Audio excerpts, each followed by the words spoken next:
You got used to being the one who reaches. And I don't mean that as a criticism, I mean it as an observation about a pattern that developed so gradually you stopped noticing it had become your default. At some point, maybe after one too many situations where you gave more than you received, where you showed up fully and the other person showed up partially, you made a quiet internal adjustment. You decided, without quite deciding it consciously, that this was just how it worked for you, that you would always care a little more, reach a little further, hold on a little longer, and you made peace with that, or something that resembled peace. But here's what I keep coming back to, and I want to be careful here because it's specific. You never actually stopped wanting someone to reach for you. You just buried that want somewhere practical, somewhere manageable. You converted it into self sufficiency, into independence, into the kind of quietly impressive aloneness that people around you probably admire without understanding what it cost to build. Hold on, there's something underneath that I wasn't expecting. It's not just that you stopped reaching, it's that you stopped believing the reaching would ever go both ways. And that's a different thing entirely.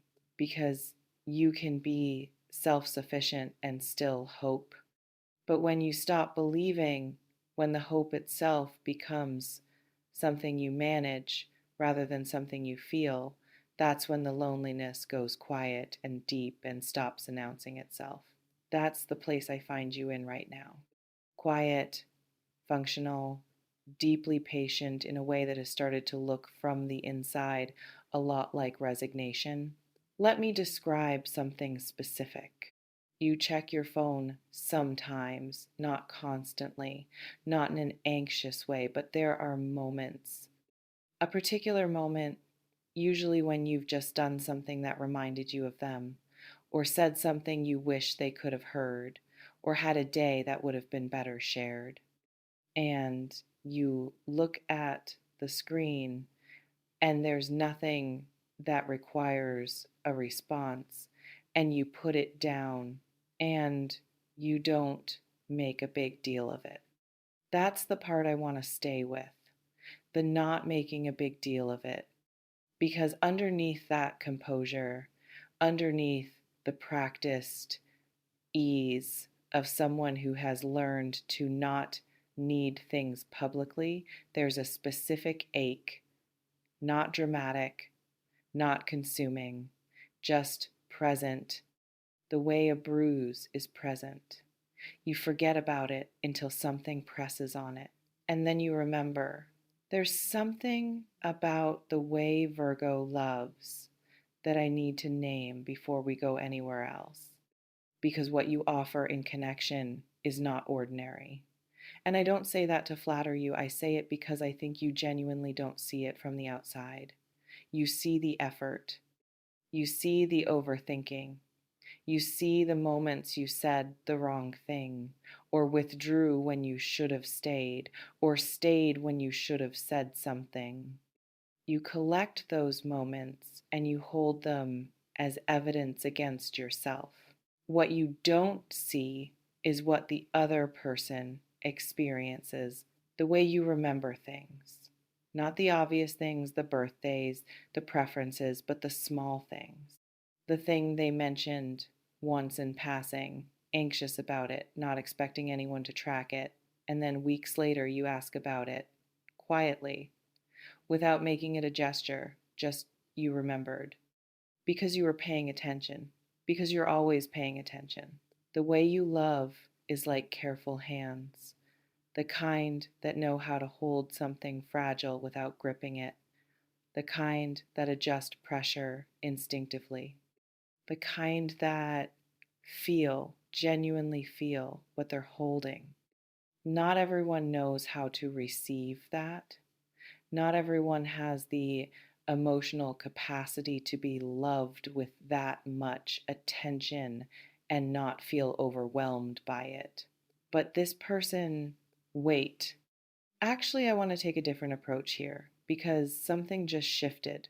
I keep getting the impression of someone who has been doing their own work, and I don't mean that abstractly.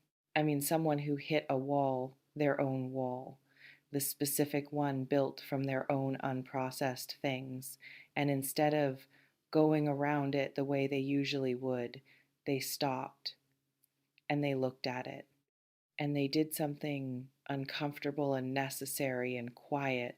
They changed. Not dramatically.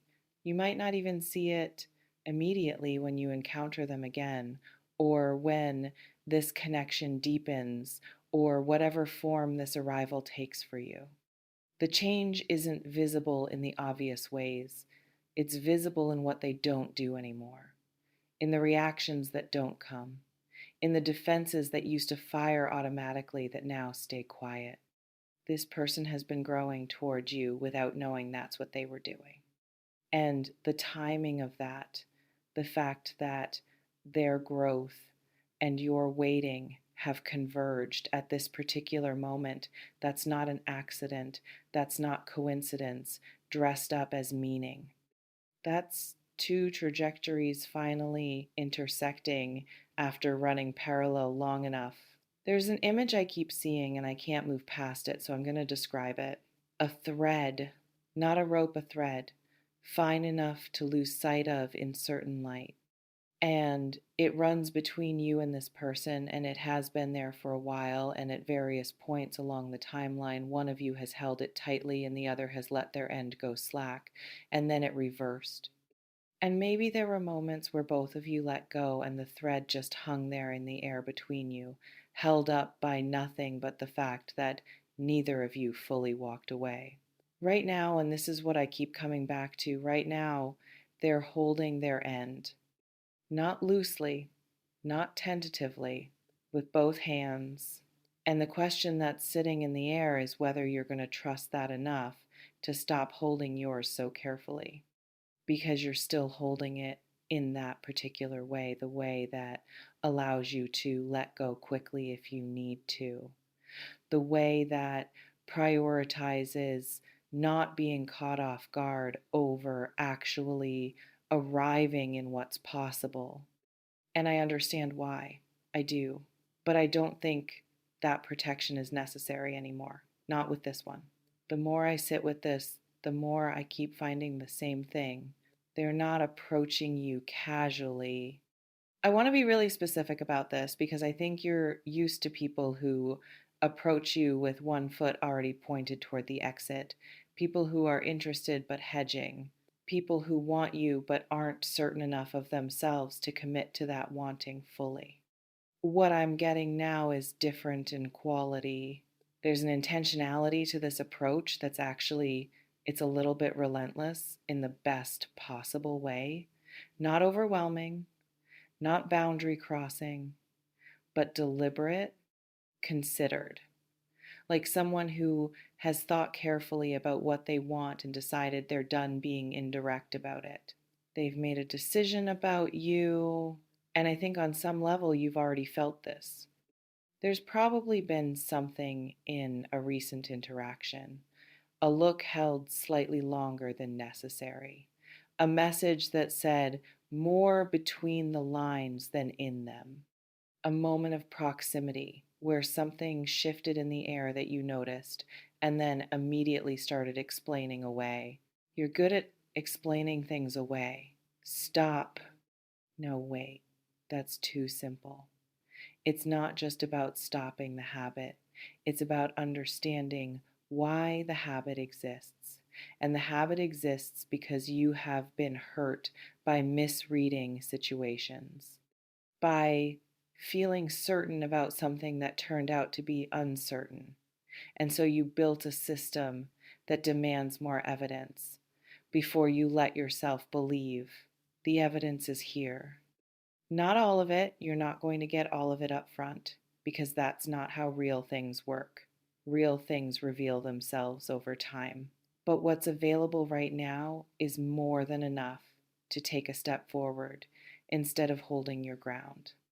I want to talk about what this person actually sees when they look at you, because I think it's different from what you assume they see. You probably think they're drawn to the capable version of you, the composed one, the one that has things handled and doesn't ask for much and moves through the world with that specific Virgo elegance that looks effortless even when it costs everything. But that's not what I'm getting. What I'm getting is that the thing that got them, the specific thing that made them decide you were worth coming toward with everything they have, was a moment of your realness. A moment where the composure slipped slightly, where something true showed through, where you were, for just a second, unmanaged. Maybe you don't even remember the moment. It probably didn't feel significant to you at the time.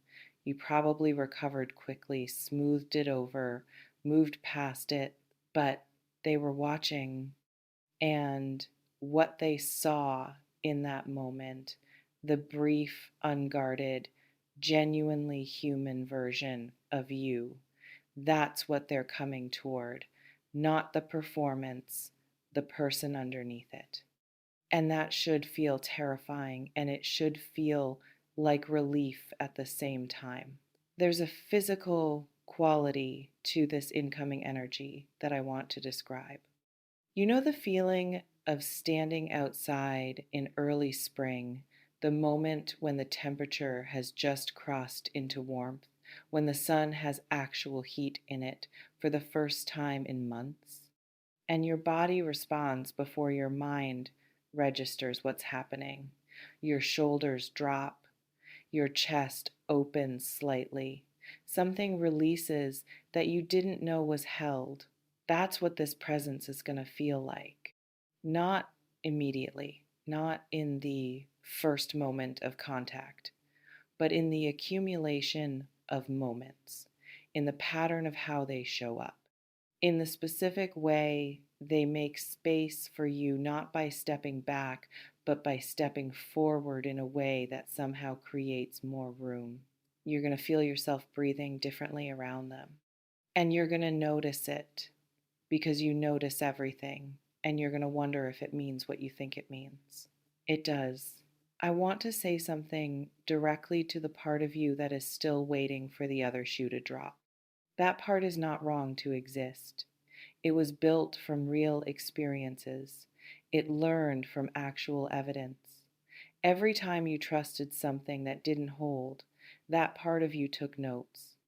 And now it sits just behind your sternum, very quiet, very watchful, ready to alert you the moment something feels off. But here's what I need you to understand.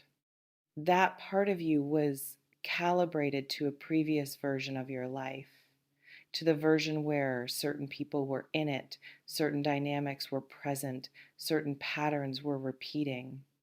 And some of those things have changed. Some of those people are gone. Some of those patterns broke when you weren't looking. The watchfulness that protected you then may be costing you something now. Not forever.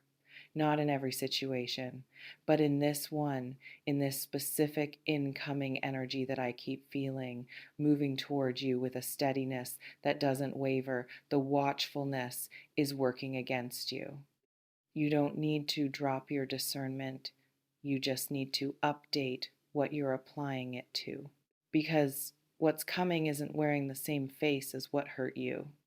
It might superficially resemble it in some ways. Maybe the dynamic feels familiar. Maybe the pull feels similar. Maybe you recognize something in the feeling and immediately reach for the old fear. Look closer. The difference is in the consistency. The difference is in what happens in the small moments, the unwitnessed ones, the ones that require no performance. The difference is in whether they're still there when nothing special is happening. They are the last thing. You've spent a long time being someone who loves quietly, privately, without making demands, without requiring acknowledgement. You've given generously and held your own needs lightly and told yourself that was enough, that your capacity to give was its own reward. And it was, to a point, but what's arriving now is something that's going to ask you to receive with the same openness you bring to giving. And that's going to be harder than it sounds because receiving requires trust. It requires the willingness to be in someone else's care, even temporarily. It requires putting down the careful self management long enough to actually be held. Let yourself be held, not because you need rescuing, not because you can't hold yourself, you've proven that beyond any doubt, but because being held by someone who sees you clearly, who has come toward you deliberately, who is offering something real, that's not weakness. That's the whole point. That's what all the waiting was for. If something in this reached you, if a moment felt true in a way that surprised you, I'd love to hear from you in the comments. Tell me what landed, even just a few words. It matters more than you know.